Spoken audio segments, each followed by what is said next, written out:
Most people quit not because they failed, but because results were slow. Faith that fights keeps moving when nothing seems to be happening. Hey guys, Dan Greer with Forge coming at you today for your 5-minute power up. And today we're talking all about the faith that fights, perseverance behind the leader.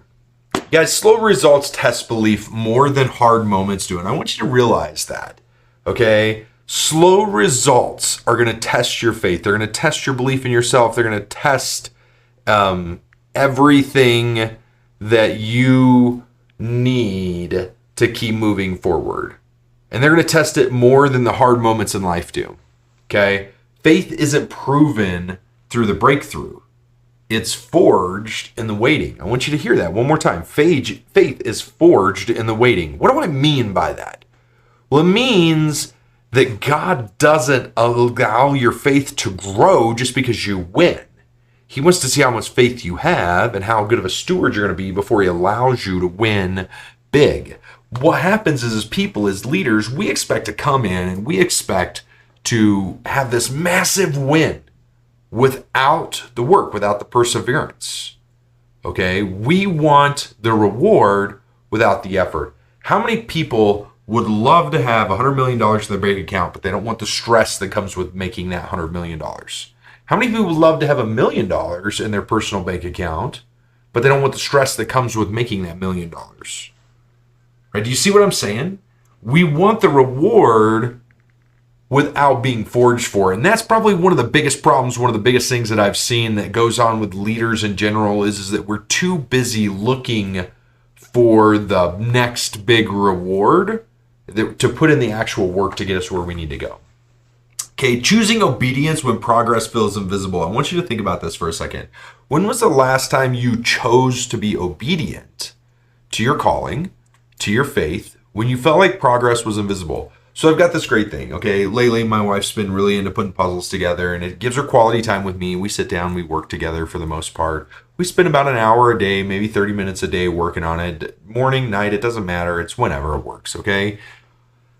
And when you first dump out the puzzle, all these pieces are scattered across. And what's the first thing you do? You get all the corner pieces, you get all the edge pieces, and you separate all the edge pieces after you flip every piece up. And you usually can flip every piece up while you're looking for edge pieces, right? And you separate the edge pieces out.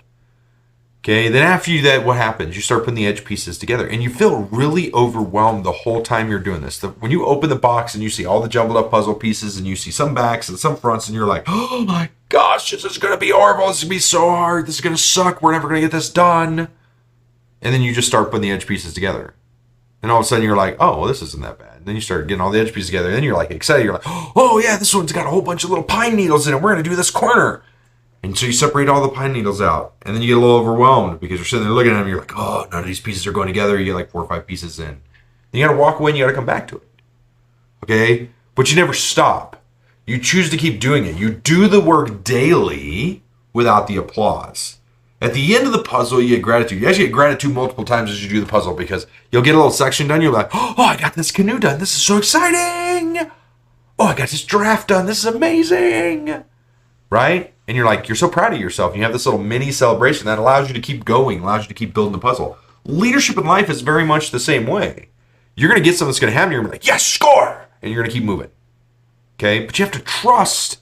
You have to trust that it's all going to come together because I can allow doubt and fear and faith to go into me like 100%. I can doubt that all the pieces are in the puzzle every single time. And I usually do at least once throughout the puzzle. Oh, we're missing a piece. And when I say that, I usually mean we're missing a piece here. I can't find it. It's not in the box. Okay? That is faith. Faith is trusting that it's all going to work out. Now, I want to chat just a little bit about how faith quiets frustration and fuels consistency. If you have faith that you will get it done, let's use this puzzle for an example, okay? If we have faith that we're going to get the puzzle done, that's going to fuel me to consistently work on it. And when I sit down and I actually do it, what happens? I get 3 or 4 pieces in, right? And then it goes together faster and faster. Business and leadership is very much the same way. When you sit down and you work on your business, when you sit down and you work on your leadership, what happens? That's consistency. That's faith that gave you consistency, and that fuels growth. Okay, that fuels growth. if you're doing all the right things and seeing nothing yet, don't stop, okay? Faith that fights keeps showing up. God does the multiplying. Your job is to stay faithful. Guys, it's Dan Greer. Grab a copy of my book, Grit, Grease, and Grace. It's right here, okay? You can get it from gritgreasegrace.com. Hope you have a great day. We'll see you guys soon. Later.